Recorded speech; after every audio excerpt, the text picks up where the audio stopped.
ওয়ালাইকুম সবাইকে। তো যাই হোক, আজকে আমি চলে এসেছি একটা ভিডিও নিয়ে। আমি হচ্ছে যে ভিডিওটি দিয়েছি রিয়াদ প্রো চ্যানেল থেকে। রিয়াদ প্রো চ্যানেল নিয়ে আসছি আমি শিক্ষার্থীদের সুবিধার জন্য। তো যাই হোক, কথা না বাড়াই, কারণ আমার লক্ষ্যই হচ্ছে যে শিক্ষার্থীদের সময় বাঁচানো। কারণ দেখা যাচ্ছে যে আজকের যুগে অনলাইন এডটেকে হচ্ছে যে অনলাইন পড়াশোনায় অনেক বেশি প্ল্যাটফর্ম রয়েছে, এবং সব প্ল্যাটফর্ম থেকেই দেখা যায় যে ভাইয়ারা ভিডিও দেয় এবং আমাদের অ্যাজ এ হিউম্যান তো আমরা সবসময় দেখা যাচ্ছে যে ভিডিও থাম্বনেলগুলো এমনভাবে তৈরি করা হয় যে দেখলে আমাদের মানে মন আকর্ষণ করে, এবং দেখা যাচ্ছে যে ভিডিওটা দেখতে ইচ্ছা করে। তো সেক্ষেত্রে এখন দেখা যায় যে প্রত্যেকটা ভিডিও অনেক লেন্দি হয়।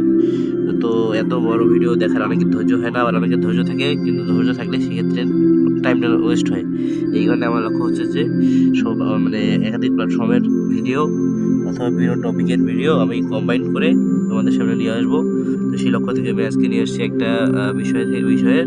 সেটা হচ্ছে যে দেখি কি হয়, কি বিষয় আসে। বিষয়টা হচ্ছে যে পড়াশোনায় গ্যাপ পূরণের সহজ টেকনিক। দেখা যাচ্ছে যে পড়াশোনা করতে গিয়ে বিশেষ করে বর্তমানে এখন অনলাইনে পড়াশোনা করতে গিয়ে আরও বেশি শিক্ষার্থীরা হচ্ছে যে অনেক বেশি গ্যাপ করে ফেলে।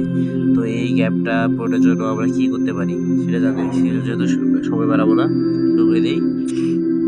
প্রথম টেকনিক যেটা হচ্ছে যে আমাদের পড়াশোনার গ্যাপের কারণটা ঠিক করতে হবে। কারণ যদি আমরা না জানি তাহলে আমরা একই ভুল আবার করবো। দেখা যাচ্ছে যে পড়াশোনাটাই এরকম, বিশেষ করে এইচএসসির পড়াশোনাটা, যে আমরা যত মানে পড়াশোনা করার চেষ্টা করি, কিন্তু ধীরে ধীরে মানে কোনো না কোনো কারণে গ্যাপ পড়েই যায়, যে টার্গেট থেকে ফুল টার্গেট বেশিরভাগ ক্ষেত্রেই সম্পূর্ণ হয় না। তো যাই হোক, আমাদের হচ্ছে যে কারণটা আগে আইডেন্টিফাই করতে হবে যে কোনটা কী কারণে আমার পড়াটা হয়নি। সেক্ষেত্রে হচ্ছে যে এখানে আমার কারণ দেওয়া হয়েছে এখানে যে গ্যাপ সৃষ্টির কারণ পড়াশোনার সময়ের অভাব, মানে সময়ের অভাব বলতেই পড়াশোনায় আর কি কম সময় দেওয়া হয়।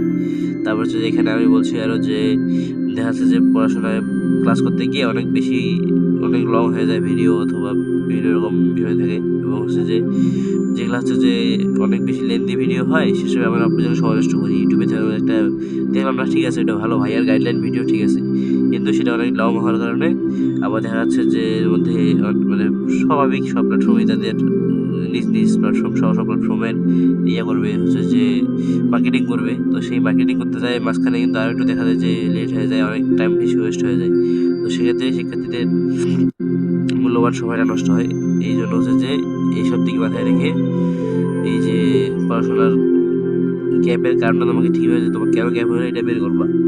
তারপরে হচ্ছে আমাদের করণীয় হচ্ছে লক্ষ্য ঠিক করা, যে তোমার লক্ষ্যটা কি। এখন দেখা যাচ্ছে যে ধরি আমি যদি এসএসসি একটা শিক্ষার্থীদের উদাহরণ দিই, তাহলে তার ম্যাক্সিমাম লক্ষ্য হতে পারে কি, যে সে এসএসসি দেওয়া করবে। কারণ এসএসসিতে অ্যাডমিশনের বিষয় নেই, আছে যেগুলো কিছু কিছু বাংলাদেশের কলেজ আছে সেক্ষেত্রে অ্যাডমিশনের তারা পরীক্ষা নিয়ে থাকে। তো সেটা ভিন্ন বিষয়। তবে হচ্ছে যে ম্যাক্সিমামেরই ওই এসএসসিটি টার্গেট থাকে, এসএসসি দেওয়াটা ভালো করা। তারপরে দেখা যাচ্ছে যে এটা কলেজে গিয়ে তারপরে যখন এইচএসসি পড়াশোনা করে, তখন দেখা যাচ্ছে যে তাদের একটা লক্ষ্য থাকে যে আমি এই জায়গায় যাবো, এইভাবে যাবো। তখন তার সেই লক্ষ্য অনুযায়ী সঠিক পরিকল্পনা করতে হবে, যেটা ঠিক আছে আমার এইটা হচ্ছে পরিকল্পনা। তারপরে হচ্ছে যে ওই পরিকল্পনার জায়গায় যেতে হবে। দেন হচ্ছে যে মাঝে তো আর কি বললাম, কারণ ঠিক করলাম, গ্যাপ করার কারণ বের করলাম। তারপর আমাদের লক্ষ্য কি এটা ঠিক করলাম। আমাদের লক্ষ্য ছাড়া তোমার আগাইতে পারেন, তো সেক্ষেত্রে আমাদের লক্ষ্য ঠিক করতে হবে, লক্ষ্য ঠিক করলাম। তারপরে আমাদের আসলে গ্যাপ চিহ্নিত করবো। এখন দেখা যাচ্ছে যে আমরা কারণ ঠিক করলাম, যা কিছু বললাম আর কি, সব ঠিক করা হইলো। তারপরে আমাদের তো গ্যাপ চিহ্নিত করতে হবে, যে গ্যাপ কতটুকু আছে, এটা তো তোমাকে যদি না থাকে মাথায়, তাদের কোথা থেকে ঠিক করবা। তো সেক্ষেত্রে আগে গ্যাপ, ধরো যে কোন অধ্যায়গুলো বা কোন টপিকগুলো দেখা যাচ্ছে কি, অধ্যায়ে যদি সিট করতে যাও সেক্ষেত্রে যে এসএসসি লেভেলের ক্ষেত্রে ঠিক আছে, কিন্তু এইচএসসি লেভেলের ক্ষেত্রে অধ্যায় ভিত্তিকভাবে গ্যাপ চিহ্নিত করার থেকে টপিক ভিত্তিক গ্যাপ চিহ্নিত করা বেশি বেটার আমার মতে আর কি। তবে এই ক্ষেত্রে টপিক বেশি হবে তুলনামূলক হওয়ার কথা। তবুও আমার মতামত হবে যে টপিক ভিত্তিক তোমরা গ্যাপ সিলেক্ট করো। যে টপিক ভিত্তিক যখন গ্যাপ সিলেক্ট করবা, তারপরে হচ্ছে যে সময় বরাদ্দ করবা। এক্ষেত্রে হচ্ছে সময় বরাদ্দ বলতে কি, ধরো যে ডেইলি তোমরা পড়াশোনা যতক্ষণ করো, দেখা যাচ্ছে তোমার যেহেতু গ্যাপ পড়ে গেছে, তোমাকে তো গ্যাপটা কভার করতেই হবে। তো সেক্ষেত্রে মিনিমাম তোমার 2 থেকে 4 ঘন্টা তোমাকে শুধু গ্যাপটাতেই দিতে হবে ডেইলি। এবং অবশ্যই নতুন পড়াটা তোমাকে আবার নতুন করে গ্যাপ দেওয়া যাবে না, নাহলে দেখা যাচ্ছে তুমি লুপে পড়ে যাবা, যে এই পাশে গ্যাপ, আবার ওই পাশে তোমার ওই যে এই পাশে গ্যাপও করতেছো, আবার গ্যাপ করতেছো, ওই পাশে আবার নতুন করে গ্যাপ হচ্ছে, তাহলে তুমি কাভার দিতে পারবে না। তো সেই জন্য তোমাকে হচ্ছে যে আগেরটাও চালাই গ্যাপটা চালাই দিতে হবে এবং নতুনটা চালাইতে হবে। তো সেক্ষেত্রে সময় বরাদ্দ করবা, তারপরে রুটিন ওয়াইজ আগায় যাবা, হচ্ছে বিষয়। হচ্ছে যে সমন্বিত পদ্ধতি বলতে আমি বুঝাইছি এখানে হচ্ছে ধরো যে গ্যাপটা পড়বা এবং দেন ডেইলি পড়াশোনা, যেটা আমি একটু আগে বললাম যে দৈনিক যেটা পড়াশোনা করবা এটার সাথে তুমি হচ্ছে যে কম্বাইন করে একটা হচ্ছে সমন্বিতভাবে একটা ভারসাম্য বজায় রাখবা, সরি। তো এখানে হচ্ছে যে অতিরিক্ত প্রেশার নিবে না, কারণ এখানে দেখা যাচ্ছে যে এখন এমন হয়ে যায় যে শিক্ষার্থীরা ভাবে যে আমরা ঠিক আছে আমি গ্যাপ পূরণ করবো, হ্যাঁ তখন গ্যাপ অনেক বেশি হওয়ার কারণে দেখতে যায়, তখন ভাবে যে হ্যাঁ এতগুলা গ্যাপ, তখন দেখে এটা মানে হতাশায় পড়ে যায়, তখন দেখা যাচ্ছে যে গ্যাপও ফিল আপ হয় না, নতুন করাও করতে পারে না। এই জন্য তোমরা এইভাবে চিন্তা ভাবনা করে অতিরিক্ত চাপ নিবা না, ধৈর্য ধরবা, কারণ ধৈর্য ছাড়া কিছু যেহেতু গ্যাপ করে ফেলছো, তো সেক্ষেত্রে গ্যাপটা তোমরা কভার আপ করবা এবং হচ্ছে দৈনন্দিন পড়াশোনার মধ্যে সঠিক যে ভাষাম্য বজায় রাখতে হয় সেটা বজায় রাখবা, দুইটা মিলে একটা কম্বাইন্ড ওয়েতে তোমরা আগাবা। এই হচ্ছে বিষয়। যদি তোমরা চাও যে মানে এই বিষয়ে বিস্তারিত গাইডলাইন বা বিস্তারিত কোনো মানে এই ভাষাম্য বজায় রাখতে কী করা যেতে পারে, তাহলে কমেন্ট বক্সে জানাবা, আমি পরবর্তীতে তোমাদের এই বিষয়ে এটা ভিডিও দেওয়ার চেষ্টা করবো।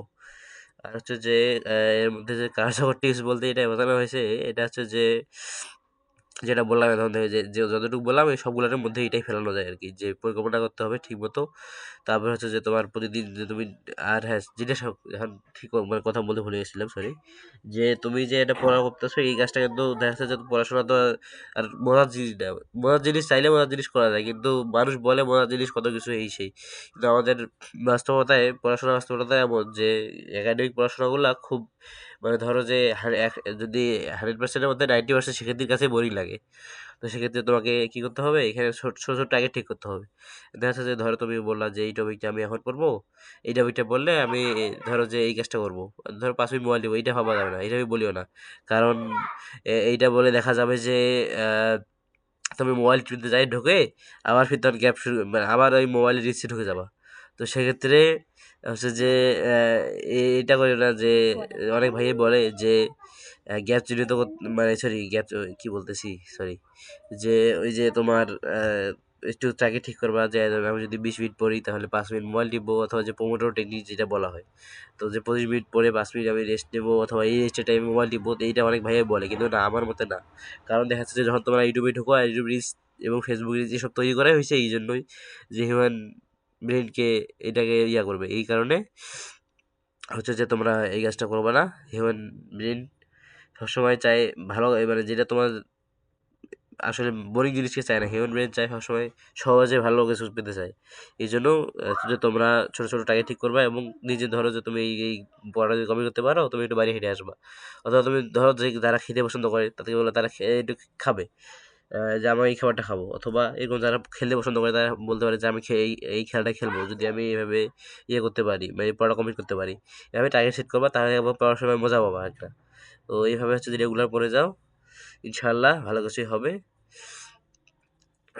সবাইকে জাযাকাল্লাহু খাইরান ভিডিও দেখার জন্য। সফলতার পথে একসাথে থাকো, আমি তোমাদের পাশে আছি। মোহাম্মদ রিয়াদুল ইসলাম রিয়াদ, তোমাদের ভাইয়া, তোমাদের রিয়াদপুর চ্যানেল নিয়ে আসছি। তো তোমরা কী কী বিষয়ে গাইডলাইন চাও এবং ভিডিও চাও সেটা তোমরা বলতে পারো কমেন্ট বক্সে, আর চ্যানেলটা সাবস্ক্রাইব করিও। আসসালামু আলাইকুম।